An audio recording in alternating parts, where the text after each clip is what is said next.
తొందరగా మీకు వచ్చే అవకాశం లేదు అని కరెక్ట్గా చెప్పినారు సార్. అదే ఇప్పుడు మన ముందు ఉన్న సవాళ్ళు కూడా దాని గురించి మరి హర్గోపాల్ సార్ వేదిక మీకు రావాలి.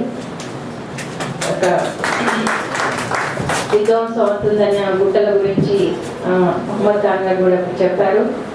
ఆ గుట్టల గురించి నిజానికి సివిల్ సొసైటీ పాత్ర గురించి మాట్లాడితే అప్పటికే జగన్మోహన్ రావు గారు పాపం ఒక్కడే 1-2 కరపత్రాలు రాసుకుంటూ తిరుగుతున్నారు.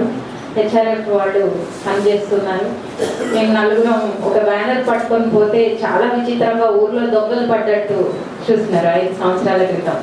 ఏం కాదు పర్లేదు పదండి వెళ్తామని చెప్పి మేము నలుగురిని కూడా కట్టుకొని ఒక దిష్టి బొమ్మ తగలబెట్టిన రోజు అది పేపర్లో ఎక్కడ రాలేదు, ఎక్కడ వచ్చే పరిస్థితి కూడా లేదు.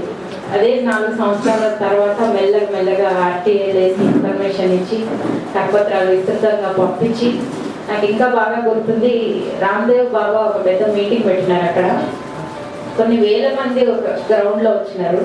మేము ముందుగానే ప్రిపేర్ అయ్యి మా కరపత్రాలు చాలా వేల సంఖ్యలో వేసి అందరూ అదేదో క్యారెట్ రసం తాగండి, జ్యూస్ తాగండి అట్లాంటి కరపత్రాలు ఇస్తున్నారు. అక్కడ దాంట్లో గుట్టల్ని కాపాడండి అని చెప్పి నేను ఒక కరపత్రం రాసి అది చూసి అయ్యో ఇందులో ఏం లేదు కదా ఇది ఇక్కడ ఎందుకు ఇస్తున్నారండి. అయితే ఆ రోజు చాలా ఫోన్లు వచ్చినాయి మాకు.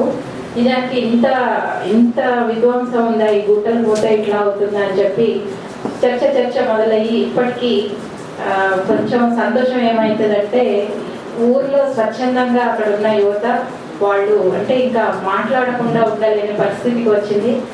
ఊర్లో ఇప్పటికి కూడా మొలంగూరు ఖిల్లా ఉంది, మొలంగూరులో దూద్ బావి ఉంది, ఆ నీళ్ళు ఇంకా తాగుతారు. అక్కడ తవ్వుతుంటే ఆ ఊరులో మొత్తం ఉన్న ఇళ్ళు కూలిపోతున్నాయి. పాపం వాళ్ళు చెప్పి ధర్నాలు చేసి ఇంకా మాకు కూడా ఒక లెవెల్ వచ్చిన తర్వాత ఇప్పటికి 4 కలెక్టర్లు.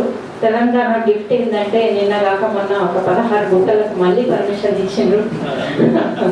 సో ఇట్లాంటి తెలంగాణని ఇప్పుడు మనం చూడబోతున్నాం. ఇప్పటి వరకు మళ్ళీ మొన్న ఒక టీవీ ఇంటర్వ్యూలో చెప్పినాం అనమాట, ఇంకా కాళోజీ గారి దిక్కు ఎన్ని రోజులు ప్రాంతేతరులు దోపిడీ చేస్తే వాళ్ళని తిట్టగలిగినాం, ఇంకా ఇక్కడ వాళ్ళు దోపిడీ చేస్తే ఇక్కడ పార్టీ పెట్టడం తప్పితే మాకేం ఇంకా వేరే ఆల్టర్నేట్ వేరు లేదు. కాబట్టి ఇప్పుడు ప్రాంతం వాళ్ళతోటే కొట్లాడాల్సిన పరిస్థితి.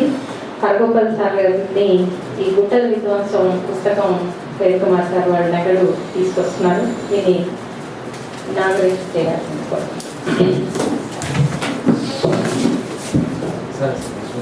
Telangana resource centre chairman Vedakumar గారిని కూర్చోవాల్సిందిగా కోరుతున్నాం. Please welcome sir.